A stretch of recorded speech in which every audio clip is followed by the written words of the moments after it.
दिया है तो ये नारा तभी पूरा होता है जब इसमें आदि आबादी की भागीदारी हो। पिछड़े, दलित, अल्पसंख्यक और आदि आबादी की बात समाजवादी लोग हमेशा उठाते रहे हैं और अब इनकी जिम्मेदारी बनती है कि सबसे ज्यादा गैर बराबरी का सामना अगर किसी को करना पड़ता है समाज में तो हमारी यही माताएं बहनें हैं। जहां गैर बराबरी के खिलाफ इन्हें खड़ा होना है, वही लगातार जो खबरें मिलती हैं और जो देश के आंकड़े बता रहे हैं, सबसे ज्यादा उत्पीड़न, अन्याय और असुरक्षित महिलाएं कहीं दिखाई दे रही तो वो उत्तर प्रदेश में है। और जहां जहां बीजेपी की सरकारें हैं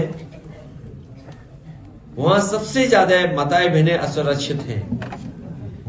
ये हमारी माताएं बहनें और संगठन के लोग, इन्हें मणिपुर याद है कि किस तरीके से वहां पर महिलाओं के साथ, बेटियों के साथ, बहनों के साथ व्यवहार हुआ है। दुनिया में कहीं भी इस तरह की घटना हुई होगी, वहां की सरकारों ने कड़ी से कड़ी निंदा की, लेकिन भारतीय जनता पार्टी की सरकारें होने के बावजूद भी उन माताओं बहनों को जो न्याय मिल जाना चाहिए था, न्याय में नहीं मिला।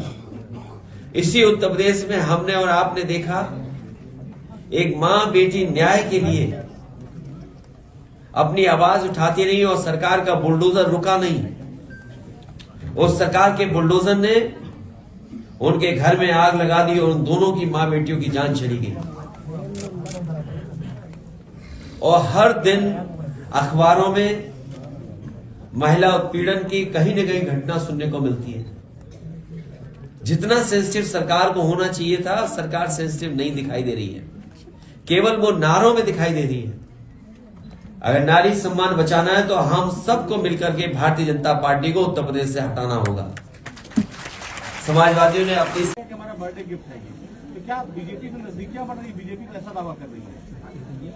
अब रिटर्न गिफ्ट में क्या मिल रहा है मुझे? ये बातें मत किया करो आप लोग। मैं बात समझ रहा हूँ जो बात आप कह रहे हैं सर। लोकसभा ये जो उम्र बढ़ाने की बात थी, बीजेपी, भारतीय जनता पार्टी, याद कीजिए मेट्रो में शराब बेचना चाहते थे, ट्वीट हो गया, बदल गए।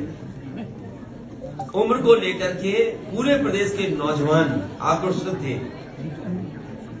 समाजवादी पार्टी ने भी इस बात को कहा कि उम्र बढ़ानी चाहिए और कम से कम सरकार ने स्वीकार कर लिया। ये नौजवानों के आक्रोश से डरते हैं। नौजवानों के आक्रोश को देख करके इन्होंने उम्र बढ़ाई है और उम्र बढ़ाना जरूरी था। ये अच्छा यह उम्र बढ़ा दी, नहीं तो तमाम नौजवान बेरोजगार रह जाते। लेकिन सवाल यहां तक नहीं है, क्योंकि चुनाव करीब है, इसलिए नौकरी का दिया है और ये रिजल्ट वोट पड़ने के बाद भी नहीं आएगा।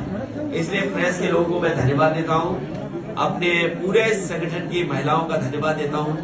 बहुत शानदार संगठन की बैठक है और इतना अच्छा कार्यक्रम हो रहा है, इसके लिए बधाई। हमें उम्मीद है कि यहाँ पर संगठन के आए हुए सब लोग ये संकल्प लेकर के जाएंगे, अपने गांव, अपने मोहल्ले, अपने बूथ पर समाजवादी पार्टी की योजनाओं को, नीतियों को, कार्यक्रम को पहुंचाएंगे और जिताने का काम करेंगे।